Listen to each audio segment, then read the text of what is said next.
Hello tout le monde, bienvenue dans ce nouvel épisode. Aujourd'hui, je reçois Liliane Pascal, CEO de Start Go Group Immobilier, un réseau d'agents immobiliers mandataires.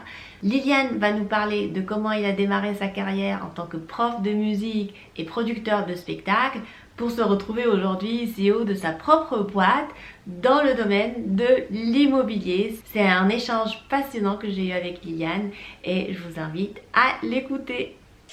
Alors, moi, ce qui m'intéresse, c'est au tout départ, je pense que vous aviez travaillé avec votre ami dans une agence immobilière traditionnelle. Oui, Et ensuite, vous avez monté votre propre réseau. Je voulais savoir comment la réflexion s'est faite de ce montage de projet qui, voilà, le business model, on va dire, il est complètement différent d'une agence immobilière traditionnelle.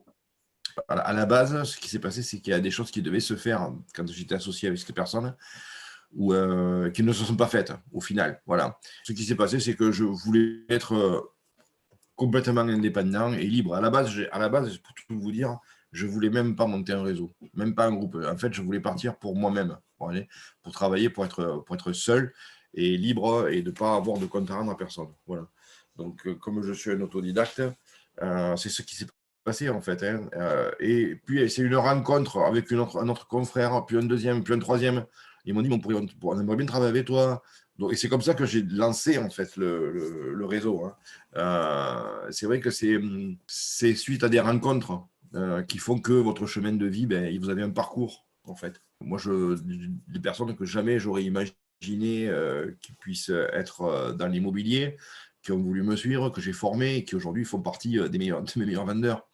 Et quelles sont les qualités pour réussir dans l'immobilier?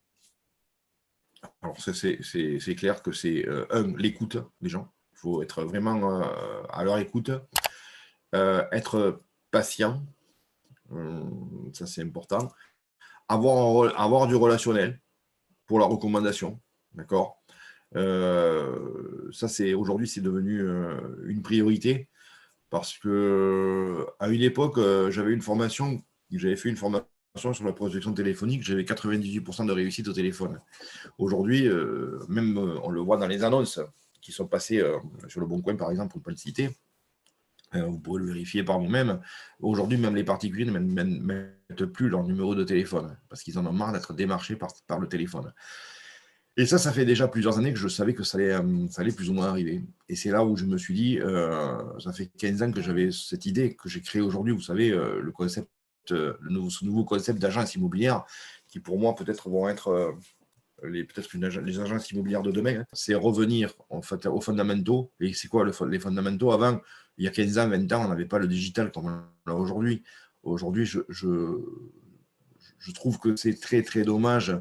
Alors les outils internet, ok, ça peut avoir du bon, hein, c'est clair, mais trop de digitalisation, à un moment donné, tu la digitalisation, et quand je vois des jeunes qui démarrent le métier et qui se passent leur journée derrière leur écran, je leur dis, les gars, c'est pas comme ça que vous allez rentrer du bien, quoi. L'intelligence artificielle, ok, mais j'y crois pas forcément. Moi, je dis que la réalité du terrain, c'est le terrain, en fait. C'est d'être présent à l'extérieur. Un agent immobilier, il doit être dehors, il doit aller à la rencontre, en fait, des personnes. D'accord. Il doit se faire connaître. Et aujourd'hui, j'ai créé ce fameux concept d'agence immobilière mobile qui est en train de faire parler. Au début, on m'a pris pour un illuminé, pour un fou.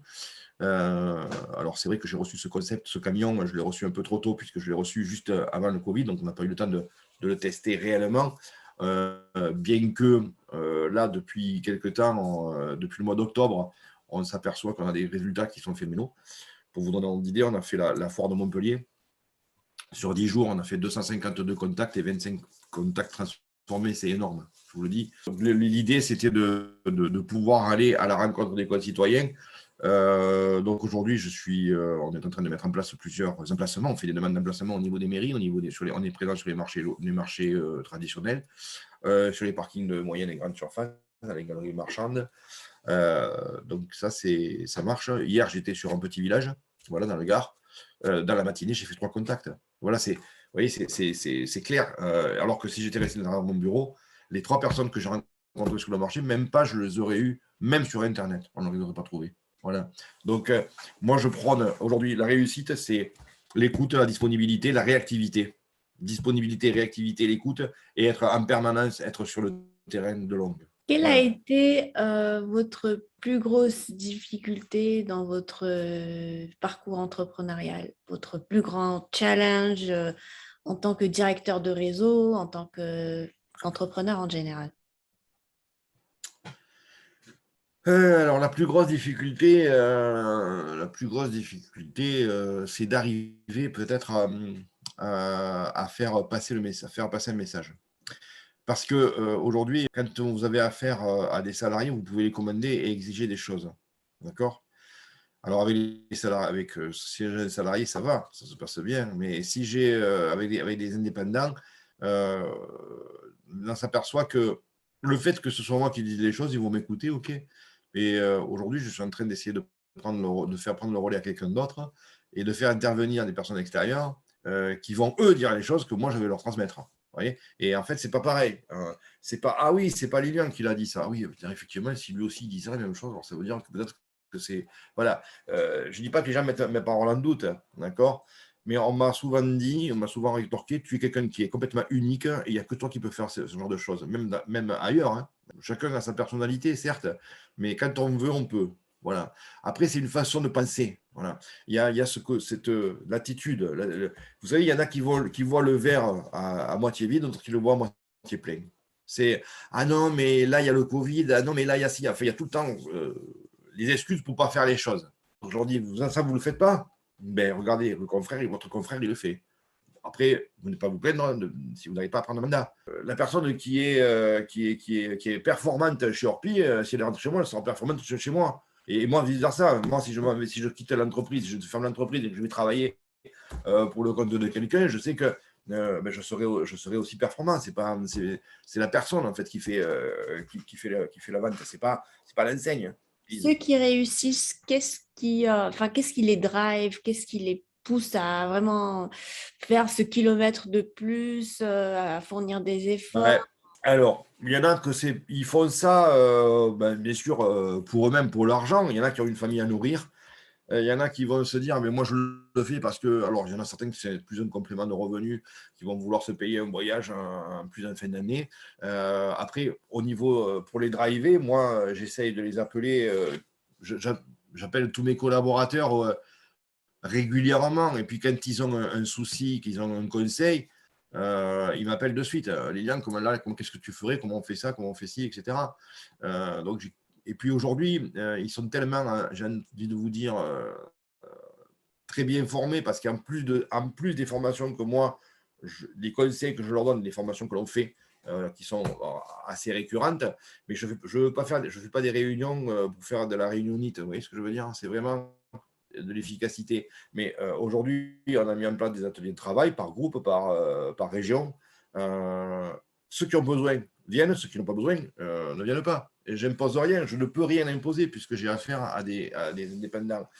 Mais j'ai envie de vous dire aujourd'hui, on n'est pas loin de 994 000 euros de chiffre d'affaires l'année dernière, en 2021, ce qui est pas mal. Sur les 30 collaborateurs que j'ai, il y en a 10 qui sont rentrés en fin d'année, donc il y en avait 20.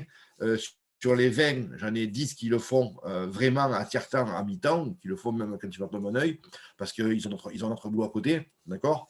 Donc, ce n'est pas sur cela que je compte. Et les 10 autres qui le font vraiment, qui ont vraiment bossé. Il ne s'agit pas de réinventer la roue. Il y a une méthodologie à avoir. On a un secret, justement, un secret de travail, une méthodologie que j'ai mis en place, que j'ai testé forcément, hein, puisque je suis, je le redis, un autodidacte. Donc, le gros avantage, c'est qu'on ne peut pas dire que ça ne marche pas, parce que promesse preuve, tout ce que je vais annoncer, c'est que forcément, je l'ai testé. Est-ce que vous Après, avez une journée type? moi, ma journée type, elle va être très particulière parce que je suis gérant du groupe et donc j'ai tout un côté administratif et un côté recherche de partenariat, recherche de négociation de nouveaux produits, de nouveaux contrats, etc. C'est moi qui suis en première ligne de front avec les annonceurs, avec tous les partenaires, tous les outils que nous avons aujourd'hui. C'est moi qui vérifie certains compromis, même si les compromis aujourd'hui, ce n'est pas nous qui les faisons, ils sont faits chacun chez les notaires. Ça, c'est un choix personnel que j'ai fait, justement pour me décharger un petit peu de cette tâche-là aussi juridique. Chacun je dis chacun son métier, hein. Moi, j'ai des journées qui sont assez différentes de ce que peut avoir un agent commercial traditionnel. Il faut comprendre qu'il y a deux axes de travail qui sont différents quand on dirige une entreprise avec 30 collaborateurs et quelqu'un qui n'a qu'une seule chose à penser, c'est aller rentrer des mandats et aller vendre. Est-ce qu'aujourd'hui, vous diriez que vous vivez de votre passion? Ah, complètement. Ah, mais alors totalement. Ça, c'est clair. Et j'ai toujours vécu de ma passion. C'est ça qui est fabuleux. Puisque avant, moi, c'est de la musique, c'est à la base une passion. J'étais prof, bon, et je me suis découvert cette passion pour l'enseignement, pour la transmission en fait de savoir. Les formations, je vous dis, quand je fais une formation, c'est pas fastidieux pour moi, hein. Moi, je m'éclate à le faire. Voilà. Et comme je m'éclate à aller faire une visite avec un client, à aller chercher un produit pour un nouveau client, aller à la recherche de biens, je dis à mes collaborateurs, amusez-vous, faites-vous plaisir. Ne vous mettez pas la pression, ça sert absolument à rien. Voilà. Faites les choses avec plaisir, avec passion. Et vous allez voir, la plus grosse difficulté, c'est le soir quand il faut s'arrêter. Il faut dire non, maintenant, il faut que je m'arrête quand même. C'est 9 h du soir, je vais aller manger. Oui, on a parlé de Voilà. vos collaborateurs, mais vous, qu'est-ce qui vous anime? Le fait de voir des gens réussir, le fait de voir des gens qui s'éclatent, le fait de gagner un peu d'argent, ok, peut-être, hein, mais la finalité financière, pour moi, elle n'est pas là, en fait. Bon, je dis souvent, on n'a jamais vu un cercueil qui était suivi par un coffre-fort. Donc, bon, l'argent, du moment où on en a assez pour nourrir sa famille, pour se faire un peu plaisir, ben, c'est suffisant, voilà, pour payer sa maison, sa voiture. Voilà, je n'ai pas l'ambition de devenir milliardaire, hein. Sinon, peut-être que je l'aurais déjà fait. Dans la vie, on ne sait pas ce qui peut se passer. Vous savez, on est là. Pour arriver là, ça met du temps. Mais pour aller en bas, ça va très vite. On peut descendre du jour au lendemain très vite. Donc, et ça, il faut en être conscient, je dis, et ne pas perdre de vue que sur la Terre, on n'est rien du tout. L'idée, c'est si on peut essayer de s'entraider et d'être, on va dire, de créer quelque part une chaîne d'union entre nous. Moi, je travaille beaucoup par relation comme ça. Voilà. Parce qu'on se rend service mutuellement les uns les autres. Voilà. C'est très, très, très, très important, en fait, l'union. Enfin, pour moi, hein, c'est capital, quoi. De s'aider mutuellement. Magnifique. Ben, on va terminer sur cette note super inspirante. En tout cas, ça m'a beaucoup inspiré votre histoire et votre parcours. Bravo. Bravo pour vos Merci. réussites, pour la contribution que vous apportez à la société, aux gens autour de vous et à l'impact que vous avez qui est sans doute très positif. En tout cas, merci beaucoup Liliane pour votre temps. Je vous remercie moi aussi, Safa, c'est très gentil à vous. Merci beaucoup Liliane. Allez, Merci à vous, bonne journée, à bientôt. à bientôt. Au revoir. Au revoir.